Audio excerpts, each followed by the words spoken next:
Hey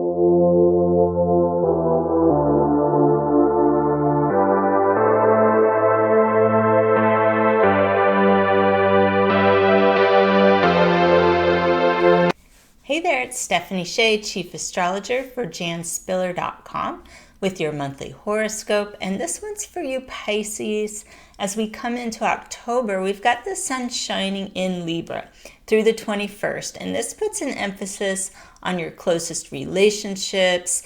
And it's really making the first part of the month a great time to show how much you appreciate the loved ones in your support network. This Libra sun is all about collaboration and working together.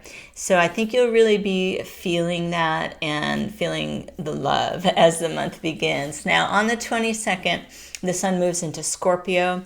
This is really helpful for educational pursuits and research towards the end of the month.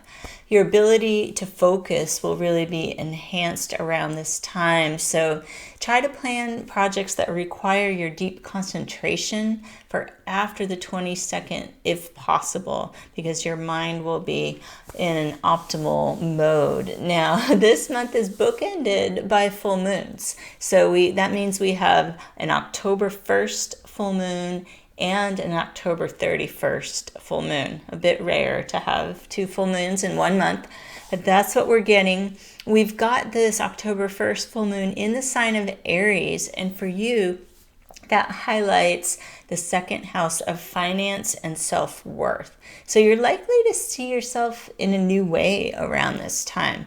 And you could have the opportunity to celebrate a past accomplishment. Aries energy is so much about your individual effort. And so if you've been working for something, you really could see that pay off and possibly in material gain.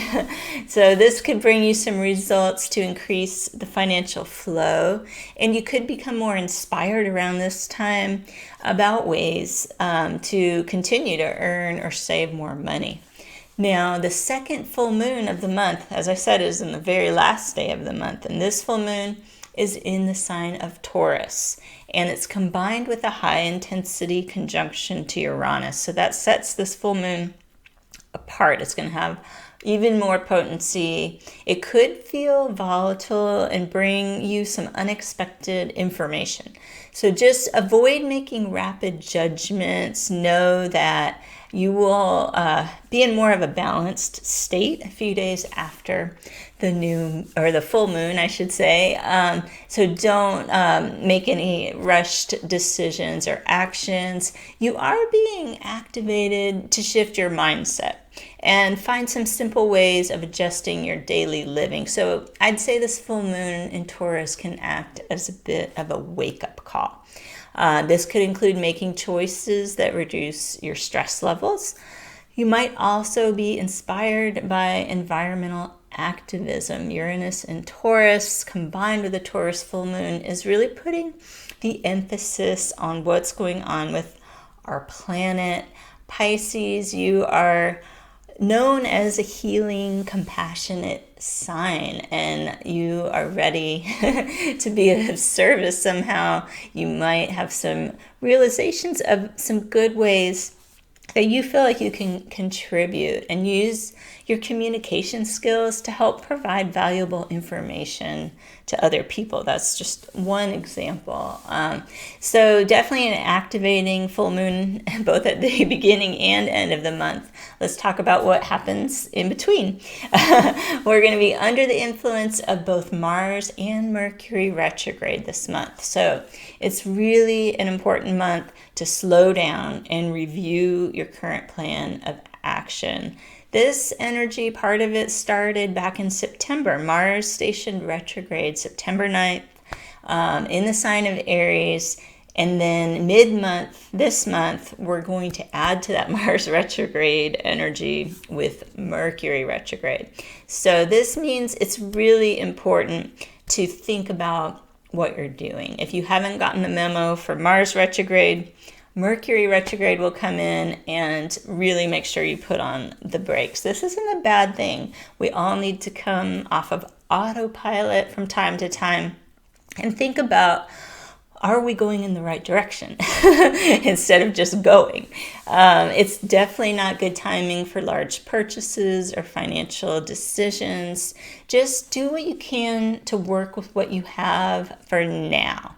If you must spend a significant amount of money on an essential need, such as an automobile or something that is vital to your daily living, just be sure to get a good warranty. It is actually pretty good timing to collect money that's owed to you because Mars retrograde is focused on the past, or to address any debts you might owe. So you can be thinking of Mars retrograde as a productive time to try to close the loop on some things. And for you, Pisces, it could have to do with finances.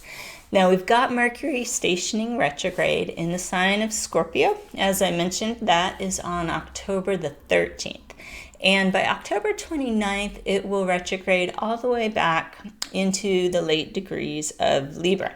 So this means during these Mercury retrograde days, which are also Mars retrograde days, it's extra important to keep your communications clear and make sure that you're being understood.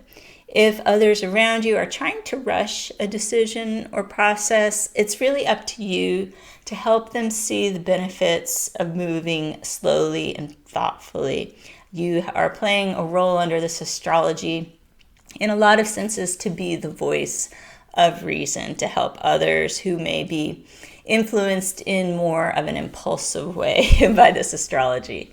Now, the Libra new moon on October the 16th is a great time to set your intentions related to intimacy, partnership, shared resources, business alliances, and giving or receiving emotional support. So the intentions are highly supported. It just may not feel like you're able to initiate anything right away. But set those intentions, know that they'll be germinating for future development. And it's also a great new moon during these retrogrades to consider what you want to release from your life, what is no longer working, especially related to partnership. That's a big theme of this new moon. Maybe you need to let go of some old baggage from the past. It's certainly supported under this new moon to do that. And if you don't know the best time to set your new moon intentions and you're curious about that, Jan Spiller was the expert in this. She wrote the book New Moon Astrology that outlines how to work with the new moon to really manifest what you want in your life.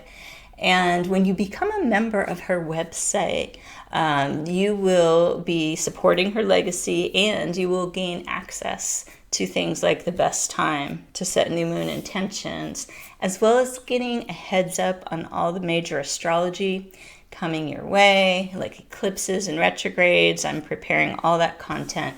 So I encourage you to please go check that out. We close out the month with Venus and Mercury moving into Libra on the 27th. And Mercury will station direct November 3rd. So as we move into November, you could value your close connections more than ever. This is really a month as we're working towards November's astrology to get with your people, to feel that you're interconnected and that you have a strong support network. So I hope you can make the most of this month's astrology. Take it easy. Please be safe and be well. And I will see you here next month with your horoscope.